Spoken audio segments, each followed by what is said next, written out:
안녕하세요. 작가북 채널입니다. 오늘의 책은 11조의 비밀을 안 최고의 부자 록펠러입니다. 이채용 글, 미래사 출판사. 마음에 와닿는 글 8문장입니다. 1. 존 데이비슨 록펠러는 학교에도 들어가기 전부터 98세로 세상을 떠날 때까지 한 번도 빠짐없이 철저히 하나님께 11조를 드리는 습관을 가지게 되었다. 그는 일기를 쓰듯 평생 철저히 회계장부를 썼고 수입의 10분의 1 헌금이라는 원칙을 지켰다. 세계 최고의 부자가 된 후에는 11조를 계산하기 위해 별도의 11조 전담 부서에 40명의 직원을 두기까지 했다. 어린 시절 중에서 2. 그때 나는 돈을 위해 일할 게 아니라 돈이 나를 위해 일하게 해야겠다는 가르침을 받았다. 어린 시절 중에서 3. 어머니와의 3가지 약속. 1. 11조 생활을 해야 한다. 2. 교회에 가면 맨 앞자리에 앉아 예배를 드린다. 3. 교회 일에 순종하고 목사님의 마음을 아프게 하지 않는다. 어린 시절 중에서 4. 새로 영입된 앤드류스는 화학을 독학한 사람으로 석유에 관해서는 독보적인 지식을 가진 사람이었다. 그는 석유를 걸러내고 끓이고 농축해서 물과 가성소다, 황산으로 정화해 등유로 분리시키는 정류 시스템을 개발했다. 일찍 시작한 사업 중에서 5. 성공의 비결은 목적의 불변에 있다. 하나의 목적을 가지고 꾸준히 나아간다면 성공한다. 그러나 사람들이 성공하지 못하는 것은 처음부터 끝까지 한 길로 나아가지 않았기 때문이다. 최선을 다해 나아간다면 뚫고 만물을 극복시킬 수 있다. 벤자민 디즈레일리. 일찍 시작한 사업 중에서 6. 록펠러는 록펠러 의학연구소와 록펠러 재단을 비롯해서 시카고 대학 등 12개의 종합대학과 12개의 단과대학, 4,928개의 교회를 지어서 사회에 바쳤다. 그중 시카고 대학은 설립 이래 100년 동안 70여 명의 노벨상 수상자를 배출했으며 현직 교수 중 노벨상 수상자가 수십 명이나 될 정도였다. 이것만 봐도 미국 사회에서 시카고 대학의 영향력을 짐작할 수 있을 것이다. 완전한 믿음 중에서 7. 록펠러의 11조 철학은 단순히 헌금의 개념이 아니다. 투자의 개념이다. 여기서 투자란 그저 돈을 벌기 위한 경제적 개념이 아니다. 믿음과 신앙의 개념인 것이다. 자신의 번 돈을 11조에 들였다는 것은 나머지 90%도 11조의 개념으로 생각하고 거룩하게 사용하는 것이다. 왜냐하면 하나님이 주셨기에 하나님 앞에서 돈을 선하고 아름답게 써나가는 것이다. 그렇게 하늘에 씨를 뿌려 놀라운 열매를 맺는다는 것이다. 완전한 믿음 중에서 8. 내가 전 세계 인류의 자유에 도움을 줄 수 있는 엄청난 재산을 모은 것은 하나님의 섭리입니다. 나는 남들에게 돈을 나누어 주기 시작한 뒤로 오히려 재산이 점점 불어나는 하나님의 선물을 받았기 때문입니다. 완전한 믿음 중에서 도서 간단 요약, 출판사 소개. 하나님이 주신 돈 버는 재능을 아름답게 활용한 록펠러의 경제학, 세계 최고의 부자이자 자선 사업가였던 록펠러의 나눔의 철학을 살펴보는 록펠러 11조의 비밀을 안 최고의 부자. 록펠러는 정유업에 과감하게 투자하여 현대 자본주의에 상징하는 억만장자가 되었지만 신앙심이 깊었던 어머니로부터 본받은 가르침과 양심의 지시에 따라 진정한 기업가 정신을 세상에 일깨워 주었다.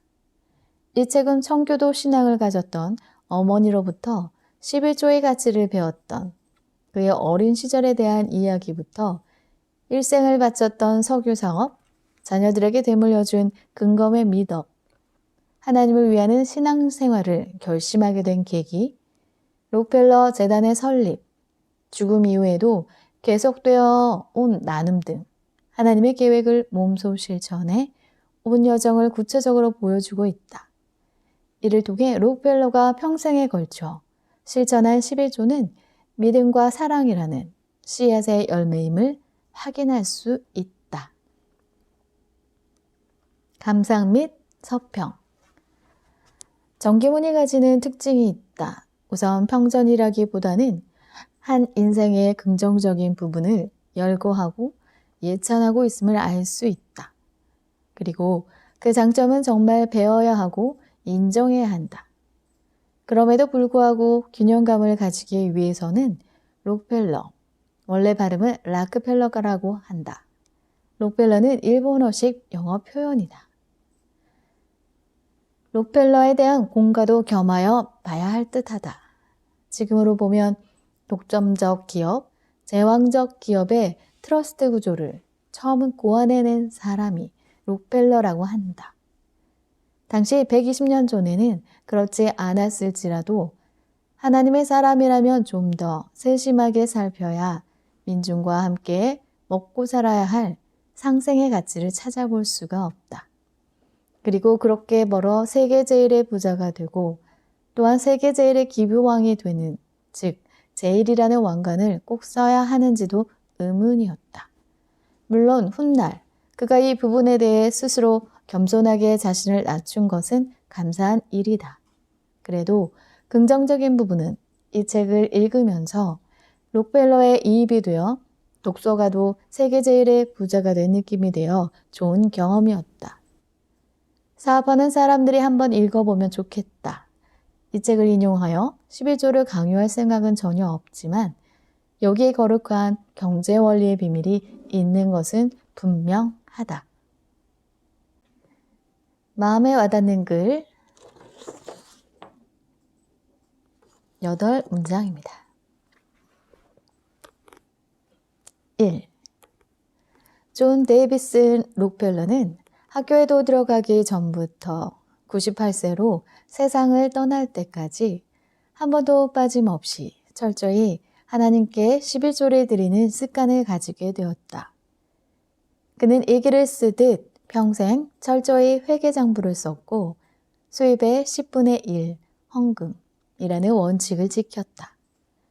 세계 최고의 부자가 된 후에는 11조를 계산하기 위해 별도의 11조 전담 부서에 40명의 직원을 두기까지 했다. 어린 시절 중에서 2. 그때 나는 돈을 위해 일할 게 아니라 돈이 나를 위해 일하게 해야겠다는 가르침을 받았다. 어린 시절 중에서 3. 어머니와의 3가지 약속. 1. 11조 생활을 해야 한다. 2. 교회에 가면 맨 앞자리에 앉아 예배를 드린다. 3. 교회 일에 순종하고 목사님의 마음을 아프게 하지 않는다. 어린 시절 중에서 4. 새로 영입된 앤드류스는 화학을 독학한 사람으로 석유에 관해서는 독보적인 지식을 가진 사람이었다. 그는 석유를 걸러내고 끓이고 농축해서 물과 가성소다, 황산으로 정화해 등 위로 분리시키는 정류 시스템을 개발했다. 일찍 시작한 사업 중에서 5. 성공의 비결은 목적의 불변에 있다. 하나의 목적을 가지고 꾸준히 나아간다면 성공한다. 그러나 사람들이 성공하지 못하는 것은 처음부터 끝까지 한 길로 나아가지 않았기 때문이다. 최선을 다해 나아간다면 뚫고 만물을 극복시킬 수 있다. 벤자민 디즈레일리. 일찍 시작한 사업 중에서. 6. 록펠러는 록펠러 의학연구소와 록펠러 재단을 비롯해서 시카고 대학 등 12개의 종합대학과 12개의 단과대학, 4,928개의 교회를 지어서 사회에 바쳤다. 그중 시카고 대학은 설립 이래 100년 동안 70여 명의 노벨상 수상자를 배출했으며 현직 교수 중 노벨상 수상자가 수십 명이나 될 정도였다.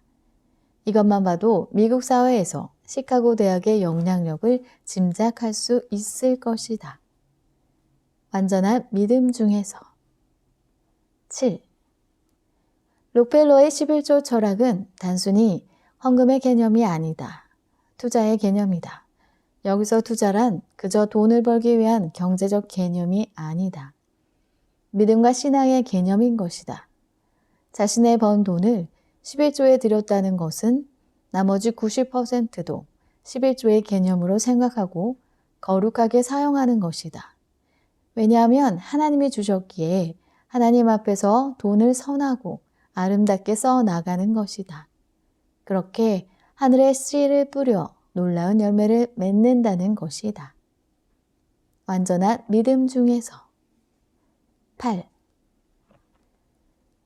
내가 전 세계 인류의 자유에 도움을 줄 수 있는 엄청난 재산을 모은 것은 하나님의 섭리입니다. 나는 남들에게 돈을 나누어 주기 시작한 뒤로 오히려 재산이 점점 불어나는 하나님의 선물을 받았기 때문입니다. 완전한 믿음 중에서. 도서 간단 요약. 출판사 소개. 하나님이 주신 돈 버는 재능을 아름답게 활용한 록펠러의 경제학. 세계 최고의 부자이자 자선 사업가였던 록펠러의 나눔의 철학을 살펴보는 록펠러 11조의 비밀을 한 최고의 부자.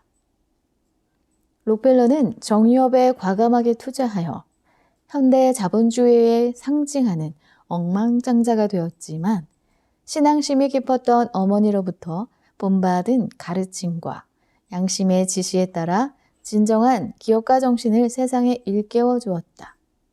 이 책은 청교도 신앙을 가졌던 어머니로부터 11조의 가치를 배웠던 그의 어린 시절에 대한 이야기부터 일생을 바쳤던 석유사업, 자녀들에게 되물려준 근검의 미덕, 하나님을 위하는 신앙생활을 결심하게 된 계기, 록펠러 재단의 설립, 죽음 이후에도 계속되어 온 나눔 등 하나님의 계획을 몸소 실천해 온 여정을 구체적으로 보여주고 있다.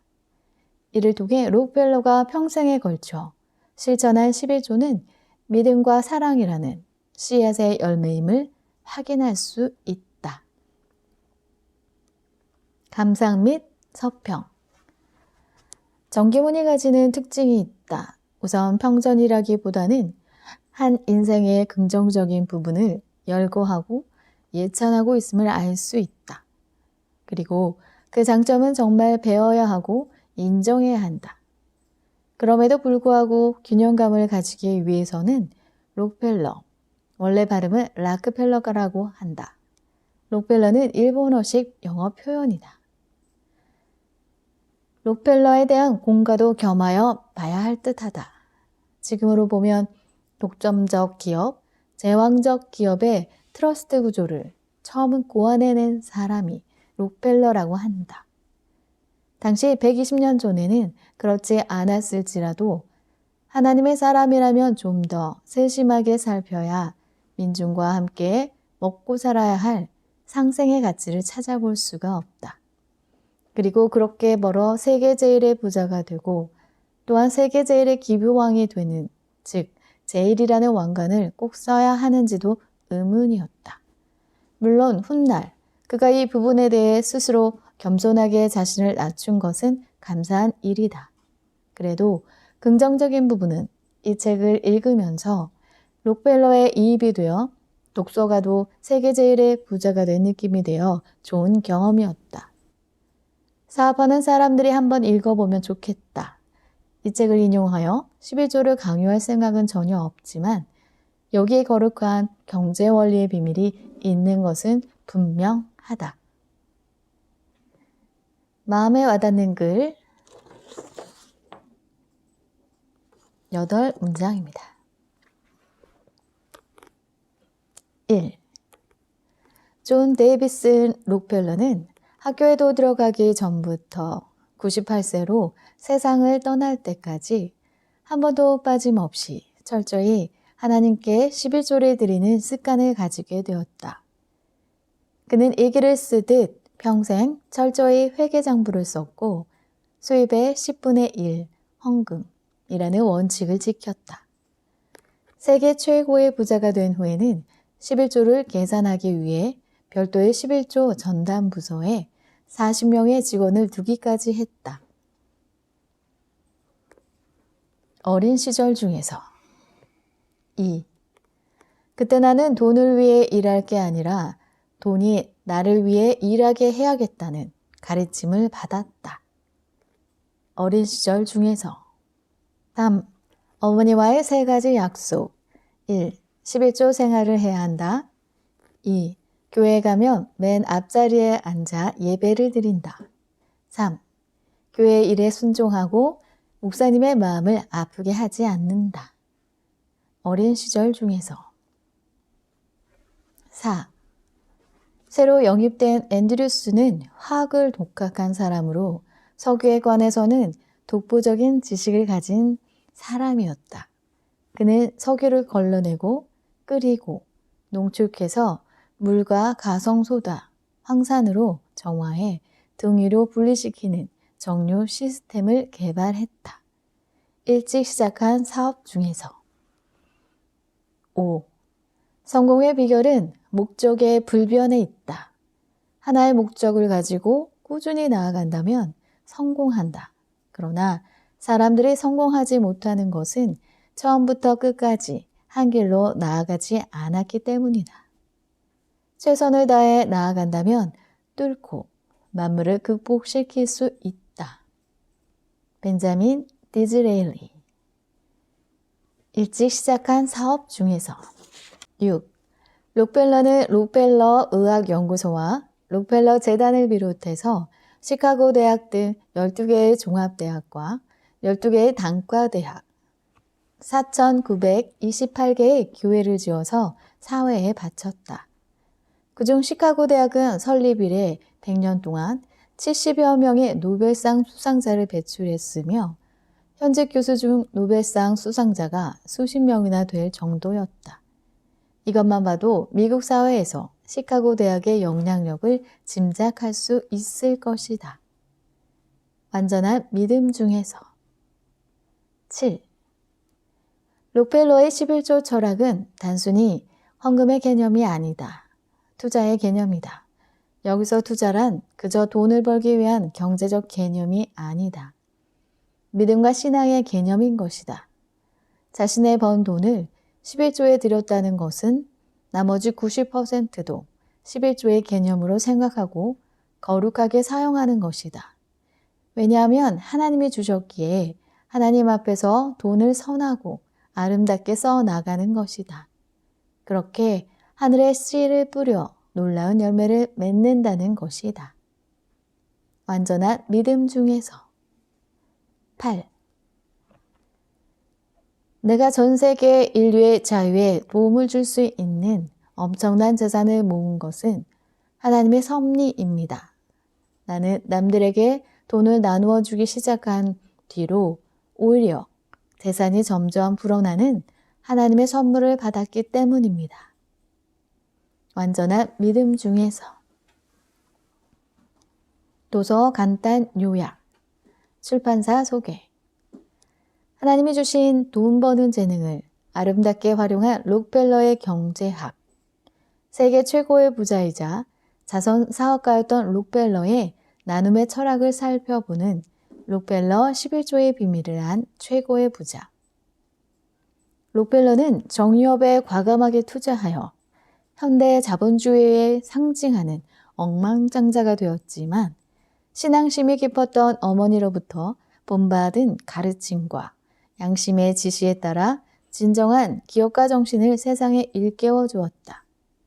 일체금 청교도 신앙을 가졌던 어머니로부터 11조의 가치를 배웠던 그의 어린 시절에 대한 이야기부터 일생을 바쳤던 석유 사업, 자녀들에게 되물려준 근검의 미덕, 하나님을 위하는 신앙생활을 결심하게 된 계기, 록펠러 재단의 설립, 죽음 이후에도 계속되어 온 나눔 등 하나님의 계획을 몸소 실천해 온 여정을 구체적으로 보여주고 있다. 이를 통해 록펠러가 평생에 걸쳐 실천한 11조는 믿음과 사랑이라는 씨앗의 열매임을 확인할 수 있다. 감상 및 서평. 정기문이 가지는 특징이 있다. 우선 평전이라기보다는 한 인생의 긍정적인 부분을 열거하고 예찬하고 있음을 알 수 있다. 그리고 그 장점은 정말 배워야 하고 인정해야 한다. 그럼에도 불구하고 균형감을 가지기 위해서는 록펠러, 원래 발음은 락펠러가라고 한다. 록펠러는 일본어식 영어 표현이다. 록펠러에 대한 공과도 겸하여 봐야 할 듯하다. 지금으로 보면 독점적 기업, 제왕적 기업의 트러스트 구조를 처음 고안해낸 사람이 록펠러라고 한다. 당시 120년 전에는 그렇지 않았을지라도 하나님의 사람이라면 좀 더 세심하게 살펴야 민중과 함께 먹고 살아야 할 상생의 가치를 찾아볼 수가 없다. 그리고 그렇게 벌어 세계 제일의 부자가 되고 또한 세계 제일의 기부왕이 되는, 즉 제일이라는 왕관을 꼭 써야 하는지도 의문이었다. 물론 훗날 그가 이 부분에 대해 스스로 겸손하게 자신을 낮춘 것은 감사한 일이다. 그래도 긍정적인 부분은 이 책을 읽으면서 록펠러의 이입이 되어 독서가도 세계 제일의 부자가 된 느낌이 되어 좋은 경험이었다. 사업하는 사람들이 한번 읽어보면 좋겠다. 이 책을 인용하여 11조를 강요할 생각은 전혀 없지만 여기에 거룩한 경제 원리의 비밀이 있는 것은 분명하다. 마음에 와닿는 글 8문장입니다. 1. 존 데이비슨 록펠러는 학교에도 들어가기 전부터 98세로 세상을 떠날 때까지 한 번도 빠짐없이 철저히 하나님께 11조를 드리는 습관을 가지게 되었다.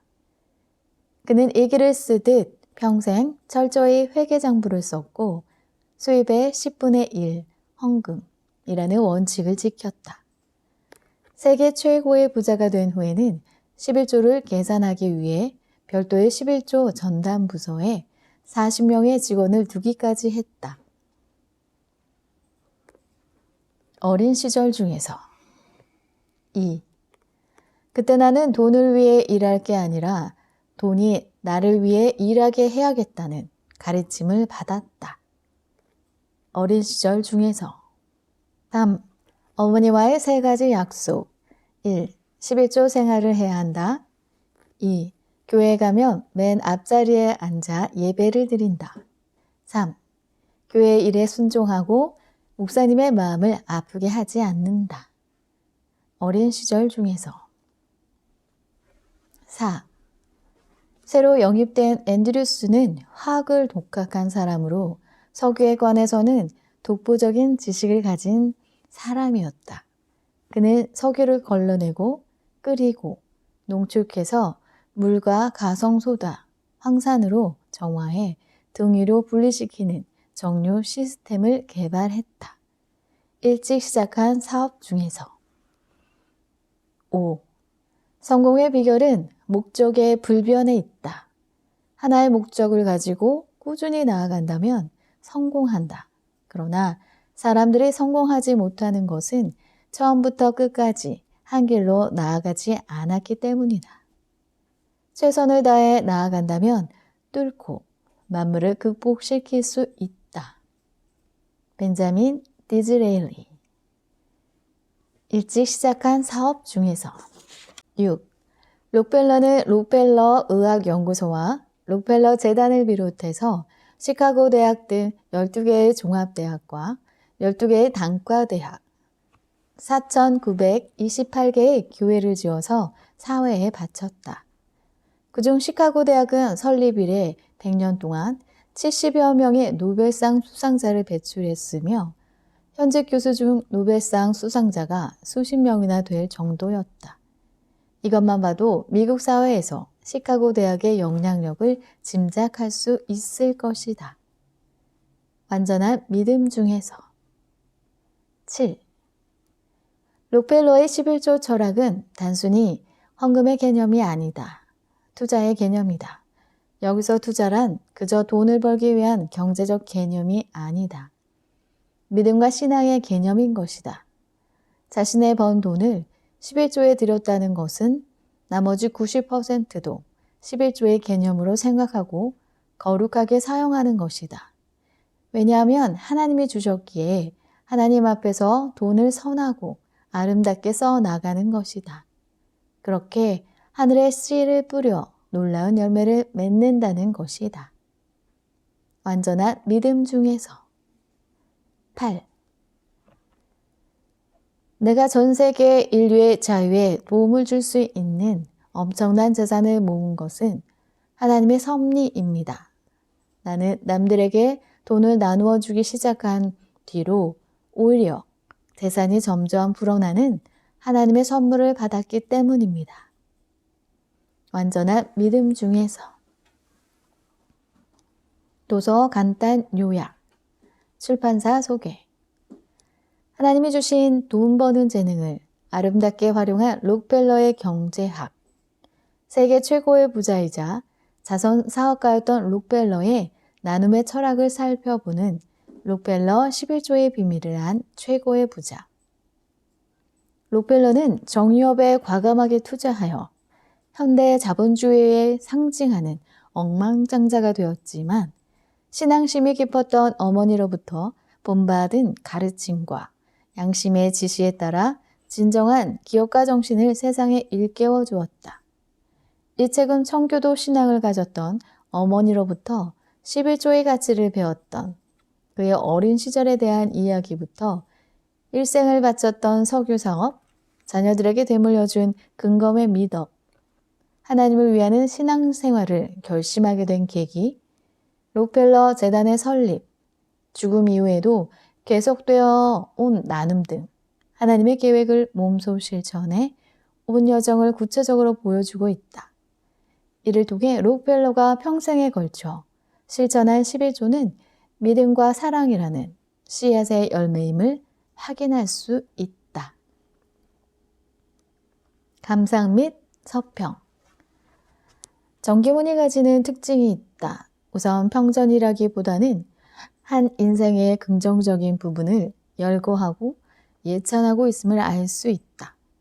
그리고 그 장점은 정말 배워야 하고 인정해야 한다. 그럼에도 불구하고 균형감을 가지기 위해서는 록펠러, 원래 발음은 락펠러가라고 한다. 록펠러는 일본어식 영어 표현이다. 록펠러에 대한 공과도 겸하여 봐야 할 듯하다.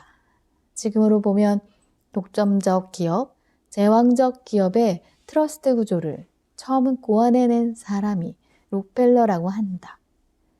당시 120년 전에는 그렇지 않았을지라도 하나님의 사람이라면 좀 더 세심하게 살펴야 민중과 함께 먹고 살아야 할 상생의 가치를 찾아볼 수가 없다. 그리고 그렇게 벌어 세계 제일의 부자가 되고 또한 세계 제일의 기부왕이 되는, 즉 제일이라는 왕관을 꼭 써야 하는지도 의문이었다. 물론 훗날 그가 이 부분에 대해 스스로 겸손하게 자신을 낮춘 것은 감사한 일이다. 그래도 긍정적인 부분은 이 책을 읽으면서 록펠러의 이입이 되어 독서가도 세계 제일의 부자가 된 느낌이 되어 좋은 경험이었다. 사업하는 사람들이 한번 읽어보면 좋겠다. 이 책을 인용하여 11조를 강요할 생각은 전혀 없지만 여기에 거룩한 경제 원리의 비밀이 있는 것은 분명하다. 구독과 좋아요, 알림 설정은 큰 힘이 됩니다.